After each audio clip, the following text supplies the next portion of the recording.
In today's edition of Pete's Bricks on Pete's Hobbyverse, let's review the 2006 LEGO Clone Turbo Tank. Vintage! Before we dive right into this review, I do want to address some of the controversy on the new LEGO Clone Turbo Tank, also known as the Republic Juggernaut. So, per usual, all the LAN members get all their sets early. They are basically contractually obliged in by getting the set for free. They have to put the review on the same day. So all the LAN members, they get their sets, they do a review, and they post it without knowing what other people say about sets. There were actually some videos with some positive reviews until I watched the one by Solid Brick Studios, who I really like, by the way, critiquing how easily the new set falls apart. As you can see, I'm able to pick this up from here, from the top. Even though this is an older set, it is pretty structurally sound. However, after his video came out, it caused a lot of discussion in the LEGO community and opened a lot of eyes, showing that the new set just really isn't that good. Of course, there was one LEGO YouTuber in particular that I'm thinking of who actually posted a video in response, kind of mocking LEGO fans who claim the new set fell apart easily. Who had been saying that? Who said that? Who said that? He was rolling it around. He put some caption like, "Hey, it doesn't fall apart, you guys." Something to that effect. Of course, later he made another video where he's like, "Yeah, I was kind of wrong, it does fall apart," and deleted that other video. So I'm watching you. There has been quite a lot of back and forth in comments on message boards. If you go into LEGO's website and go to the set on legoshop.com, you can see the set has been review bombed and sits at a 1 out of 5 stars, which is pretty crazy for a modern LEGO set. So even though I haven't bought the new one because yes, it is insanely expensive and the reviews don't look too hot, let's hop into the 2006, the original LEGO Clone Turbo Tank. Before diving right into the set itself, let's take a look at those minifigures. First up, we have the Jet Trooper. What this really is just a Phase 2 clone with a large buildable jetpack. It uses those harpoon pieces along with some wings and some different parts in there to form this kind of jetpack. I don't remember this from episode 3 at all. It might be there somewhere in the background. Make sure to comment below if this is movie accurate or did LEGO just make this up for the set. Either way, as a toy, I think this is pretty awesome. Yeah, no problems with this. Plus, he has a giant blaster gun, which is very cool. We then get a regular Phase 2 clone. Now, if you've only had newer LEGO sets and you've never seen one of these older clones before, let me show you how they were. Of course, you do have back printing, you have a torso print, no leg or arm print or any of that. The helmet is very interesting because underneath, no face. It's simply just a black head. And of course, the reason they did that is to fill the visor in this helmet.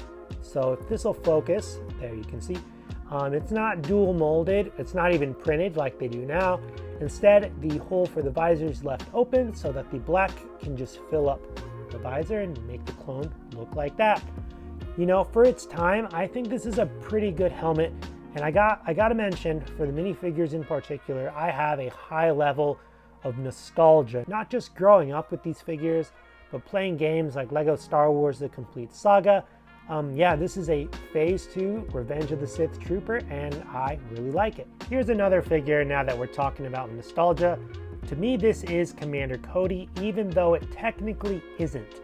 So in LEGO Star Wars: The Complete Saga, the video game of course, this was the stand-in for Commander Cody because LEGO, well, not until a few years ago, they've never made a Phase 2 Cody minifigure, which blew my mind, of course. As a kid, I always thought this was Cody, even though he clearly isn't. This is more like Commander Bly, though it's not Commander Bly. But yes, these are Commander Bly's guys that we see on Felucia in Revenge of the Sith. Again, if you're a newer Star Wars fan and you're used to more new things, seeing Western revolvers on a clone trooper must feel pretty bizarre. Again, I grew up with this. I really have no problem with this. This feels right to me for some strange reason. whether it's nostalgia for the video games or nostalgia just for this minifigure and this toy. Having him with the revolvers is just really cool, and I personally think it works. Next up, we have the Jungle Scout Trooper. Well, it's not exactly a Scout Trooper. It uses the Scout Trooper helmet from episode 6 Scout Troopers, Imperial Scout Troopers, just recolored in this really nice, what do you call this, sand green. We have gotten updated versions of this minifigure in Kashyyyk related sets, though there is again something nostalgic, something charming, something unique about the color scheme of this minifigures. Unlike the other clones, he does feature printed legs and a printed waist. No back printing though, but that's okay. For the lone Jedi in the set, we have a light up Mace Windu minifigure. What makes this light up, as you can see, his hand is basically like part of that lightsaber. It actually looks kind of weird. But what you would do is you would press the head and the lightsaber would light up. But as you can see, this thing is very, very old and there is no light coming from there. You can remove the blade. Let's see there. You can remove the blade and yeah, no light because this is very old, as I said. But the blade you insert and the head is attached. You can't remove the cape. But as you can see on the back, there is this panel here. I've always been curious to see if you can replace the batteries on these figures. I have no idea. There's no easy way. There's no screwdriver hole. I assume the batteries are in the torso. That's the only place where you could put them. But yeah, I do plan on making another video just trying to see if I can salvage these light up figures. Is the inside filled with corroded batteries? I don't know, but I'm gonna find that out. I do think the light up gimmick was very cool. I just wish it was easier to replace those batteries. Finally, we have two battle droids, but we got this one right here with a blaster. Of course, this was before we finally got the arm with the twisted hand, so he has to hold his large blaster to the side. Again, you play the Star Wars video games, you recognize these blasters. And then over here we have another B1 battle droid with this tripod cannon. So basically, this is the only separatist forces you get in the set. Not a lot of opposition for the massive clone turbo tank and all the troops to go against, but you could always remedy that situation by buying the droid battle packs that came out around that time. Hey, you also have a side build in the speeder. Very nice printed wings on those. You got two on that. You got two in the back, two in the front. Very nice looking engine exhaust using this, what is this piece? Is this like a ball joint? Very cool. You also got the same pieces on the sides for engines. You got blasters on the sides. Nice cockpit and seat for the trooper. Another area in the back that I believe is printed and not a sticker. That's very cool. You got some dark red, some blue, some gray, a little bit of tan. I think this is a great speeder bike, and I like the scale of the thing. It's not massively oversized like many of the speeder bikes we see today. So this right here is the main event. This is the Clone Turbo Tank. I love this set. First, let's talk about some negatives because there are mostly positive things to say about this model. The negatives are its appearance in terms of all these studs. Today, LEGO likes to make things a bit more smooth with minimal studs showing. That's why the pieces, new LEGO sets have so many small pieces. As you can see, this is mainly large pieces, a lot of plates, large tires. You know, today the new version of the set has buildable tires, but we'll compare this to the new one towards the end of the video. For the era, I think this looks fantastic, and honestly, yeah, there are a lot of visible studs, but I kind of like the way this looks. In terms of playability, this is very easy to roll. Look at all, 3, 4, 5 on each side, 10 massive plastic wheels. Some people would prefer, again, for these to be brick built, but I think they look fine. And for a kid to play with this thing was awesome. You can roll it, you can grab it like here. And if you look closely, because this right here is working suspension for the model. So you can take this thing, you can roll it around, move it from side to side. It's honestly pretty sturdy. There's a few pieces not pressed down all the way. That is my bad because I think I picked it up from there, but This thing is very sturdy, and if you want to compare it to the new set, said I was going to do that at the end, but I mean, you can grab around, but sure, it's Lego. You're going to break off a small few pieces. This thing can be knocked off. You can knock off the small detailed parts, but it's a very, very sturdy model. Roll it back and forth. Let's go ahead, take a look at the front of this thing. One of the complaints of the newer model is that it doesn't have any lights on the side. This has lights, it has guns, it has even a little radar dish up here, which I think this is a gun or a radar dish, I'm not sure. I like the variety of colors. You got little specks of dark red and green and grays, just all mixed in here so it's not solid gray. You can open this up. This you can open up a bit at the top. These are angled. This thing, you put one pilot here, and this is the only thing I find a little strange, where it has these lift arms where you can like lift this up like that. I really don't get this. You know, let's go ahead and test this and see what this purpose is. Let's see, I put the guy, see if I lift it up. Okay. You know what, actually this, I take back what I said, this makes sense. So you can position a guy looking at the top of the window, or I assume you lower it. I don't know if that would fit still. Let's see here, he's kind of peeking out like that. Let's go back. Let's sit him down right here, raise it up. Okay, this makes sense. So he can sit there just like that in a seated position with the top open, or you lower him down and you close it just like, just like so. Very, very cool. Moving it around, we're going to get another angle from the other side. As you can see, both sides are identical. Let's go ahead, open up some sections. Right back here is the engines, which is kind of cool.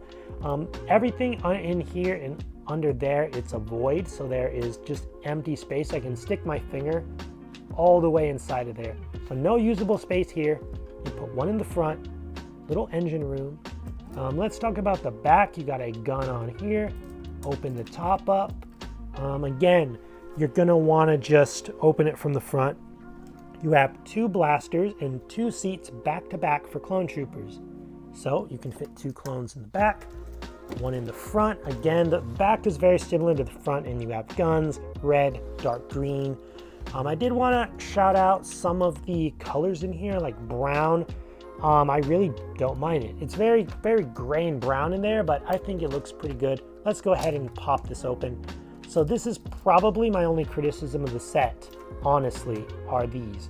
So the intention is that you would move this up like that to unlock the door, and then the door, of course, just swings down like that. In theory, this is a good idea, but in order to, like, you see, this is the, I don't know, it has that grip on it. You hear that snapping? So this is very hard to actually use. Like if I put this up and I want to close it just with one finger, oh, okay, that works. But if I want to lift it up, this comes off very easily. So you almost have to hold with one finger and then lift this up with the other.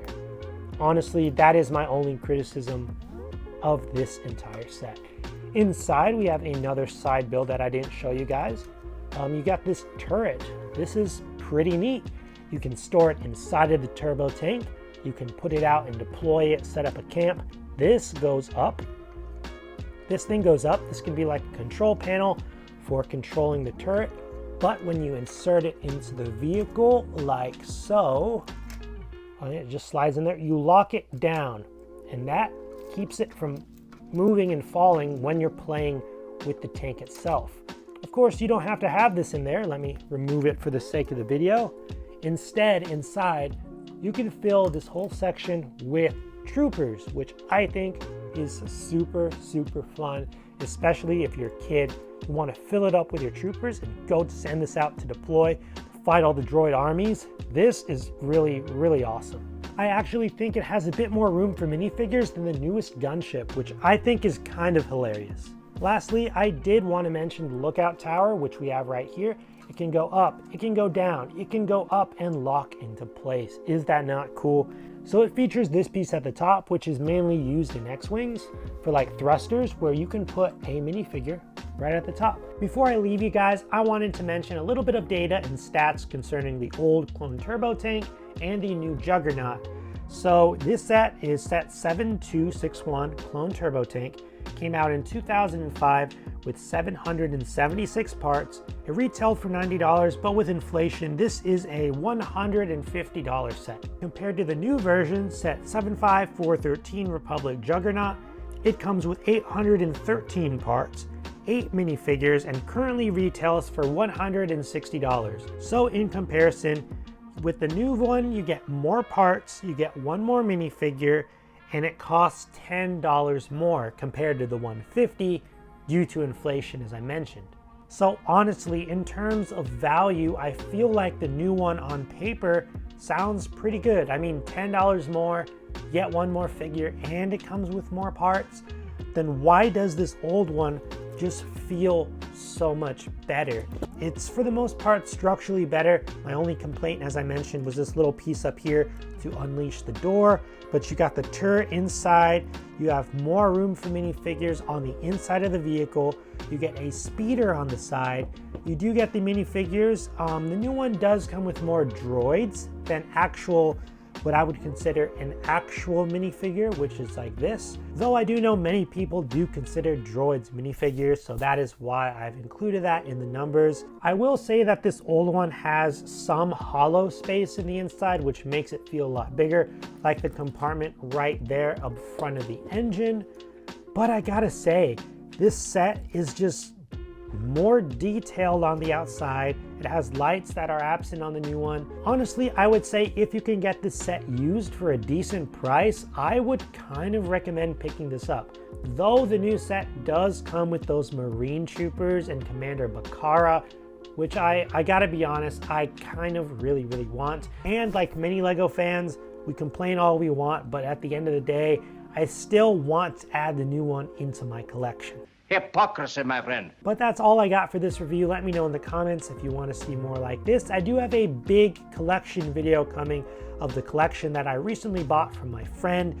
That is where I got this 2005 clone turbo tank from, and a lot more older sets. So subscribe if you want to see some older sets, if you want to feel that nostalgia. God bless, and I will see you guys next time on Pete's Bricks on Pete's Hobbyverse.